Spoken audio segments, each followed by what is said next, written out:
On that Easter morning, when everyone in the world woke up, there was something they all could agree on. Jesus was dead.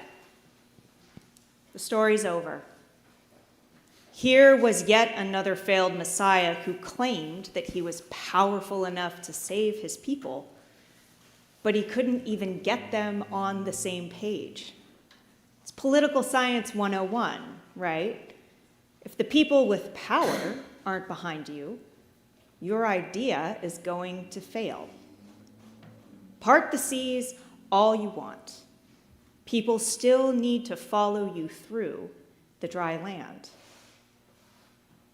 Jesus' followers thought that the whole mess of the world, empire, politics, oppression, law, and punishment, they thought those things would pile up high on the right and the left if they just followed Jesus.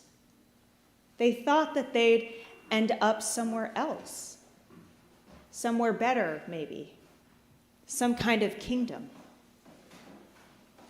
They weren't naive followers. Jesus prepared them for the walk. He told them it wasn't easy street. It was a path of dry land. They would step on rocks and maybe take a thorn or two in the heel. But Jesus promised a glorious kingdom on the other side. His words spoke of freedom and justice and peace. And it didn't even take money or fame or power or permission from the higher-ups to get there. All that Jesus' followers needed for the journey was faith. Faith that the waters would hold on their sides as they walked. They had to believe that somehow Jesus had the ability to keep all that evil at bay so you could make the journey.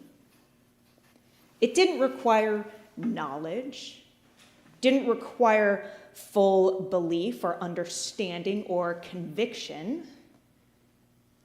just enough faith that you could take a step or two and trust that your fellow travelers would help you up if you stumbled.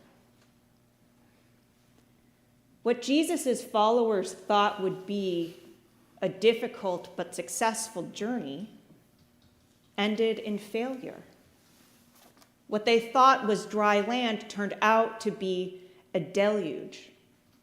The waters crashed down on them and swallowed everything up.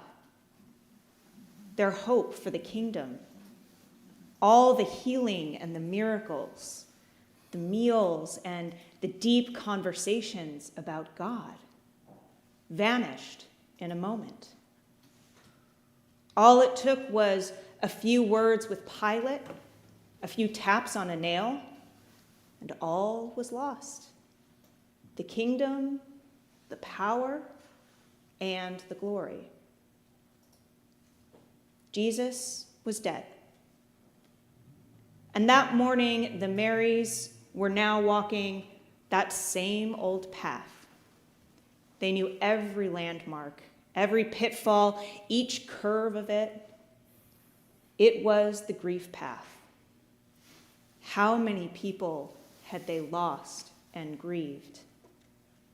Grief was unpleasant, awkward, and worst of all, it took so much time. But the Marys were brave enough that morning to start over in a way, to let go of their hope for the kingdom and to take hold of the hope that time would heal their broken hearts. Maybe. And maybe someday they'd shake off the shame and embarrassment of being wrong. So wrong. But right then, there was only tears as they walked. Everyone in the world agreed that morning. Jesus was dead. And suddenly, there was a great earthquake. The world itself shook off the shame and the embarrassment of failure. Everything tumbled apart, and the Marys had to turn their heads sideways to see what was happening. And bless God, he sent them an interpreter. Get your feet out of that sticky grief mud and go find Jesus, because he is not here, sisters. Somehow that mud and muck of grief and embarrassment released its hold on their feet. And they ran and ran and ran freely and on a mission. And when Jesus suddenly greeted them out of nowhere, they sank to the ground and grasped his feet. There was no mud or muck on them, no stench of death or failure. And Jesus told them to go and tell everyone in the world that they were wrong. They realized in that moment at Jesus' feet that the walls of water that crashed down upon them weren't the same waters that killed Pharaoh's army. They weren't the waters that brought nothing but death and destruction and the end.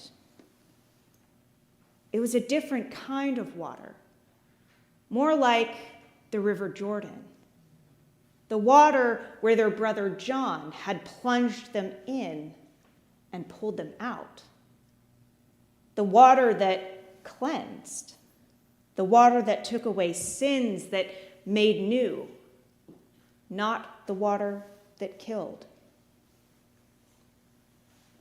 We know so well what it's like to disagree. And it's so lovely to think of the world agreeing on one thing universally, even if it's the matter of death. But this is a Sunday where we remember that we are wrong. Everything we ever thought about life and death, about grief and glory, and God's plans for us, God's plans for all creation, is wrong. It's a beautiful day to be wrong. May the waters that cleansed us in our baptisms also be the waters that carry us to the kingdom. And may we always have enough faith to follow Jesus on the dry land. Amen. Amen.